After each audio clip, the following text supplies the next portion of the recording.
that they were lovely and they all came with a lot of kavod, a lot of intention. They wanted to be as close as possible to Emet. Normally, the Shomers sit in the living room, but they wanted to be right outside the morgue door. As I recall, there was less sadness than there was joy in their sitting there, and often they had a partner to talk to. It was opportunity to be together. And I got that from not only the people who sat Shmira for Emet, but also the people who attended the funeral, wearing those badges about your gender identity. And I think I remember sparkles and all sorts of stuff that you could get, and Yeah, there was glitter. glitter, that was it. And they even glittered me up a little bit. And I'm not a glitter person, right? I don't even wear lipstick. It's an interesting thing so I'm not really sure why that. Now people say, oh, they're so happy to be together because we were so isolated during COVID, but that wasn't a reason for Emmett. Yep, it was the year before COVID. Yeah, yeah. So carried through to the stages of the dying. I'm sure people felt that about Emmett too, a loss there. But I think the thing about Emmett too, and other people where I have experienced that joy around them, is that they are very brave.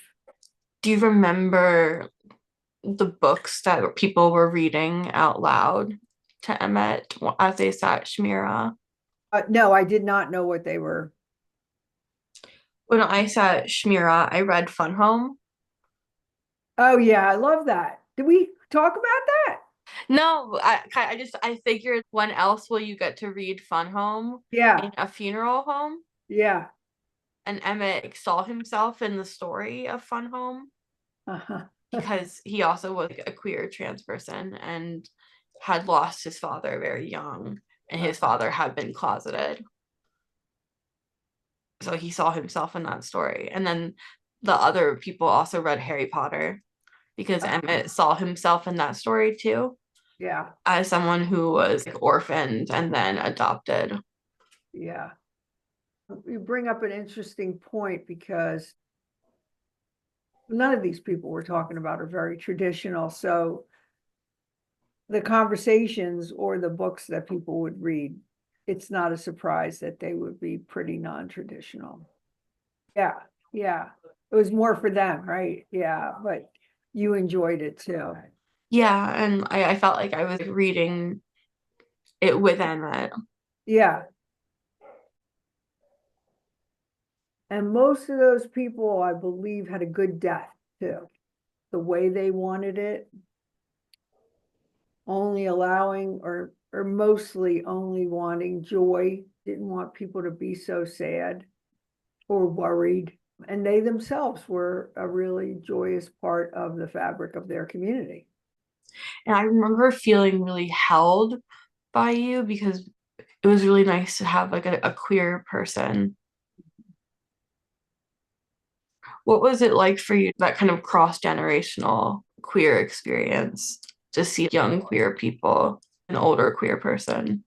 I mean, it's really great to see. I can remember, I have a picture of me at it says gay rights activist rally to protest council's rejection of Pride Month. I'm sort of done with that. Not done with it, but it feels like there's more, and I don't want to compare either. I shouldn't compare, but the things that I'm interested in now is less for LGBTQ rights and more for good schools, or for people who need it, getting Medicaid and Medicare and all those. There's other things that I would be involved with now than that. So it's great that you all are kind of picking up the the Yeah. torch. You know what I mean? Another thing that we've learned is legacy is picking up the banner. Yeah, yeah, for sure, for sure. I'm still not good about calling people by their gender pronouns that are different than he, she. My daughter is always correcting us, and we try. We try, but it's sort of a different generation. For me, it's really important to create a safe space in general, but even more important when either the family member is gay or LGBTQ or the person who died is, and to just really make a space like that, which could be fraught with heightened emotions and also dissent in the family, to really make it a safe space. I'm glad that you felt held. That's important to me. Well, they're a great group. The Reconstructionist group is a great group, and they're also very open to having many different kinds of people be in the tahara group, and even will do tahara for. Linda will send out an email saying all genders are welcome, if it's a man or a woman, generally. That Hebra Kadisha started during the AIDS crisis. Yeah, yeah. And so There's young people who belong now too. I mean, I don't think she always sent out an email saying all genders. Yeah. are welcome. I mean, that's new. The biggest thing with facing a death of a loved one or going through any part of the process with them, before or after, is really just showing up, right? You don't have to know.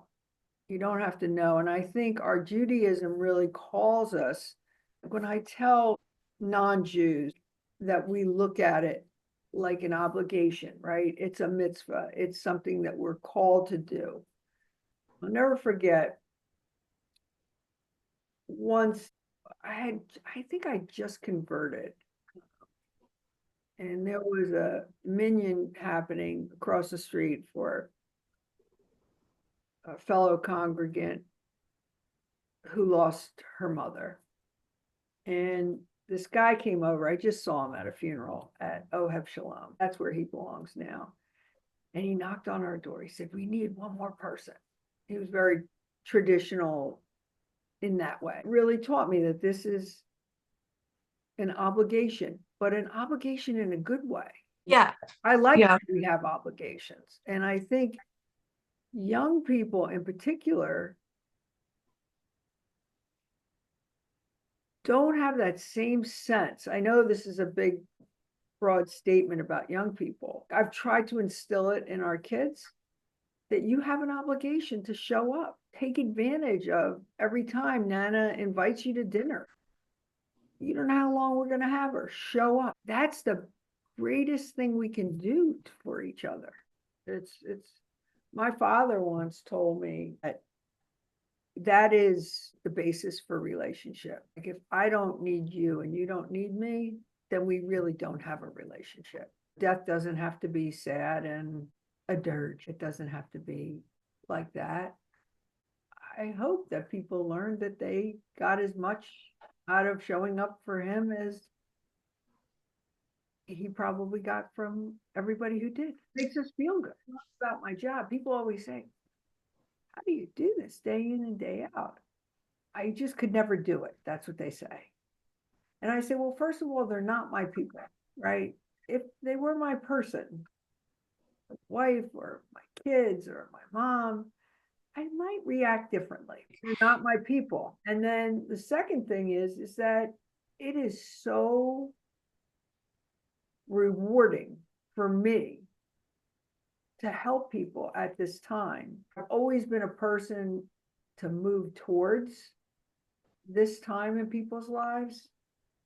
And there's a lot of people who are scared to move towards in people's lives. My kids are, if I tell them that somebody died, they're not really in relationship with, but like even a relative or something like that, I'll say, call Nana or something like that. And they'll say, what do I say? I say, don't worry about what you're going to say. Just call. It'll come. You don't have to know. And you will leave feeling better than when you came. Certainly not as scared as you were.